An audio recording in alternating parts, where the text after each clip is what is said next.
Hey guys, welcome back to the Kool-Aid Podcast. Welcome back to another match reaction. First game of 2024. We get the victory against Las Palmas. It was a game with mixed emotions. First half wasn't really that good. Second half was a little bit better, and we do get the two goals in which we come back. But guys, before we get started on the game, make sure to follow me on all of my social media platforms. Everything's posted down below in the description.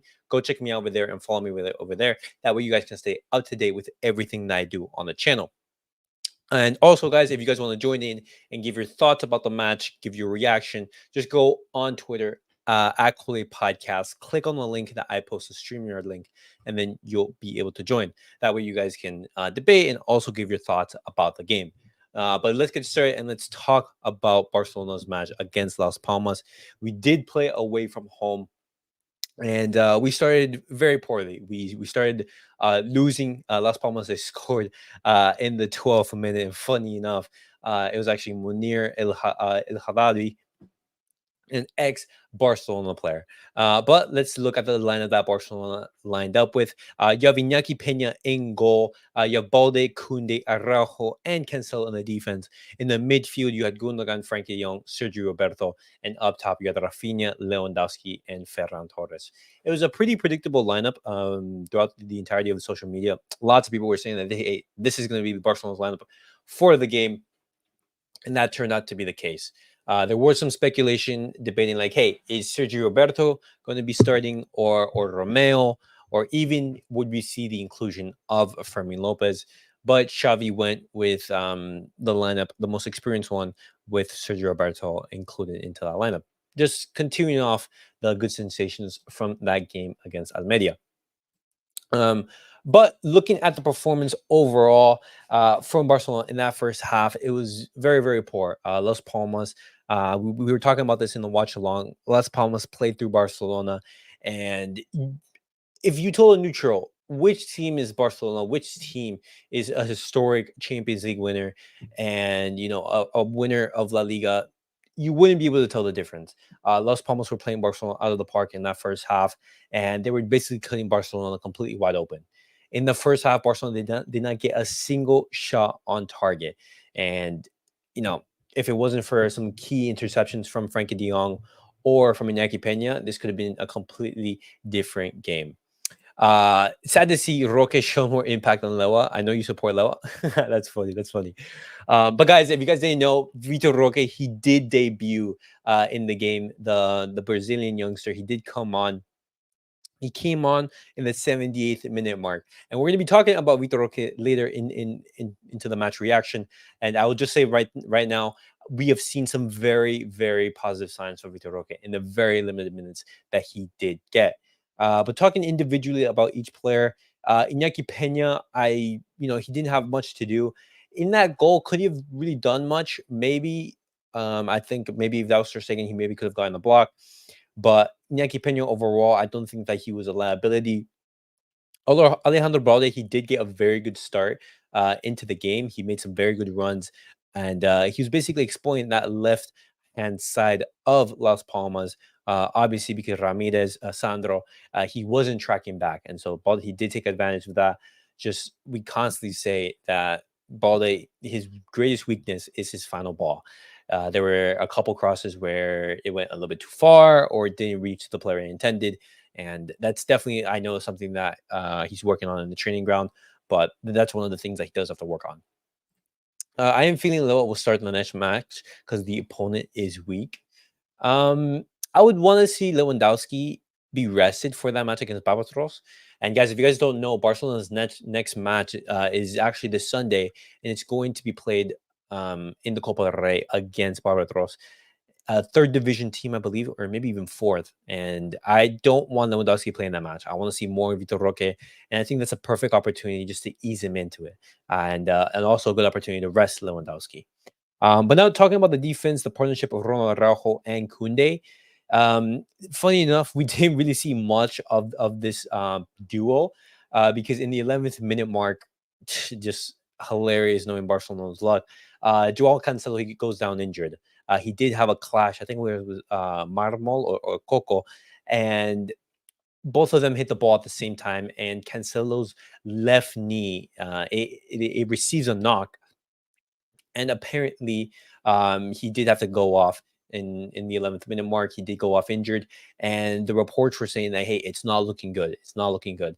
And looking at that report, I asked you guys a question: what would you guys do with Cancelo, knowing that he's going to be out for? Well, we haven't really received the timeline, but if he's out for a considerably long time, would you guys change your opinion on him, on whether Barcelona should buy him? On the instance of like, Cancelo is a very good player, but if he's not going to be available for the next upcoming matches, ah, I don't know. I think Barcelona should, at minimum, be looking at other fullbacks. Xavi starts Loa against Antwerp when they are weak, and it was not an important match. And even then, he struggled to score, and that's how bad it was. I remember that match against Royal Antwerp. Lewandowski just was completely abysmal, and we talked about this in like the match preview and the watch along. It was just an all-around poor performance. You wanted Lewandowski to have a boost in confidence, and that didn't help whatsoever. But talking into the midfield, you had Sergio Roberto, Frankie De Jong, and Gundogan. Overall, I thought the midfield, I don't think they were the most brilliant, um, part of Barcelona. Frankie De Jong, he did play well. He did put in some fantastic balls into Sergio Roberto, into Rafinha, but they weren't able to capitalize on that. Gundogan, he did get the match winner for what you could say was a controversial penalty. Gundogan, he was making a run into the box, a cross was coming in, and it was basically a free header, and he's basically pushed. But the question is, was he pushed enough by the player who was sent off? It was Dali Sinkgraven. Did he receive a big enough push to warrant a penalty? And that's how Barcelona scored the second goal. Loa sends most balls on Moon versus Antwerp. You remind me of that goal, that Harry Kane. No, that penalty in the World Cup that Harry Kane missed against France. That's Lewandowski's finishing at the moment. But the man of the match was Frankie De Jong. I think he was the most consistent player throughout the entirety of the two halves. But in ESPN, they gave the man of the match rating to Ferran Torres for getting that first goal. And I thought both of these two players were Barcelona's best players.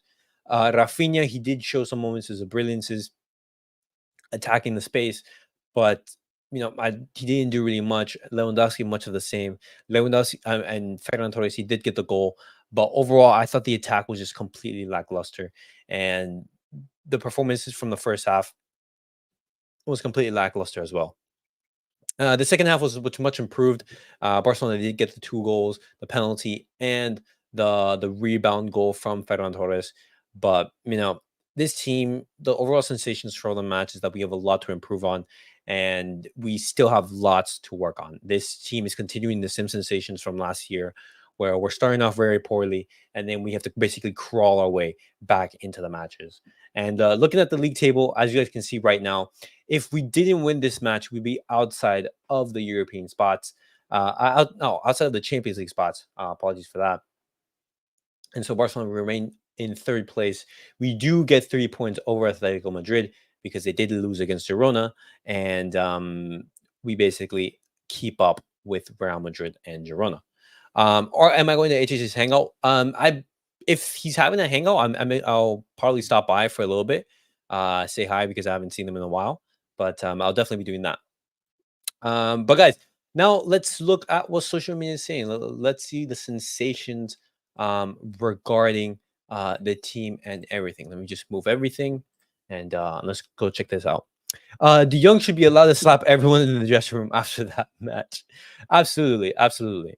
And guys, obviously, one thing that I haven't mentioned and that I do want to talk about that is Vitor Roque. Vitor Roque, he did debut in the match. He came in the 70th minute mark. And talking about Vitor Roque's game, I am very, very happy and excited with what I saw.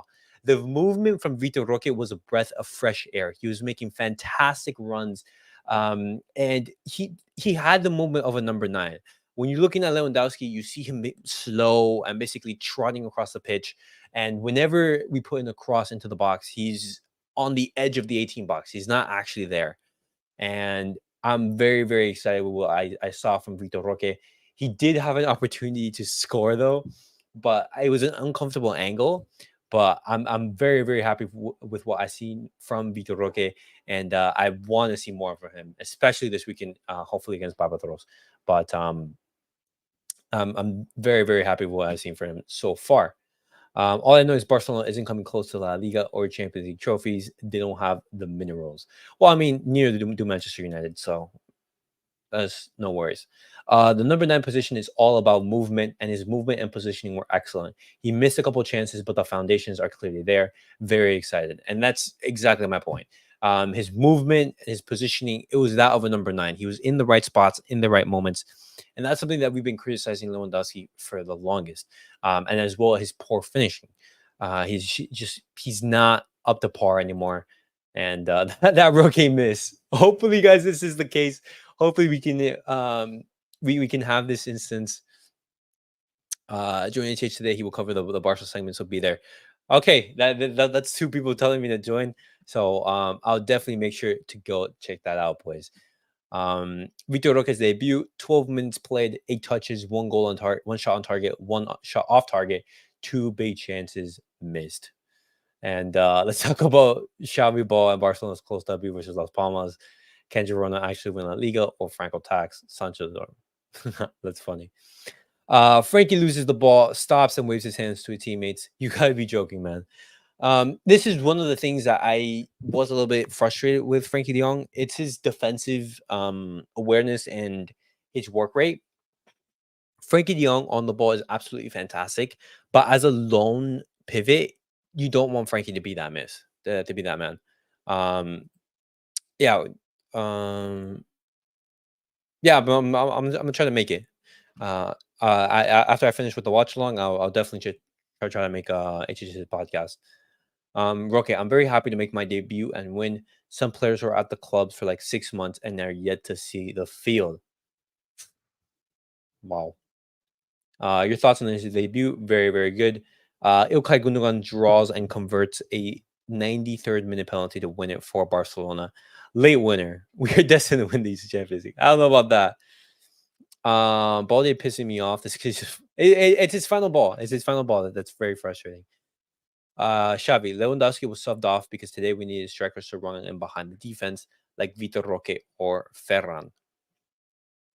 The amount of times I've seen this too much time.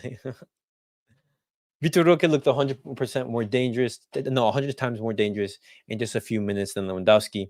Our attack looked sharper, faster, stronger, better. It's not debatable. Absolutely excited about what will happen. Yeah, I mean, like everyone is saying the same thing on this day in 2012. Bro, that's crazy. But let's see this. Let's see what people are saying. And this is how the La Liga table is looking. Everyone with 19 games played, 7 points behind both Real Madrid and Girona. Hopefully, they do drop some points or something. Ferran, they play with their defensive line very high up on the pitch, so it was a day to attack the spaces in behind the defense, and we didn't really do much. We struggled to do that after training with Vitor Roque. Leo Ferran says having competition up front is good for the team. Completely agree, man. Completely agree. What a picture! Yeah, the man just lives to celebrate. Absolutely great, guys. But guys, just looking overall, throughout the game, it was a game with mixed emotions. First half, it was really really poor. Second half, we improve, and we're basically continuing the trend from last year. Barcelona, they start off poorly and they can't really, and they have to claw their way back into the games. But guys, let me know your guys' thoughts about the game. What do you guys make of Vitor Roque's debut, and what do you guys make of Barcelona's 2-1 victory over Las Palmas? But guys, thank you guys all for watching. Thank you guys for tuning into the channel. If there's space on HH's podcast, I'm gonna go over there and check that out. But guys, as always, thank you guys for watching.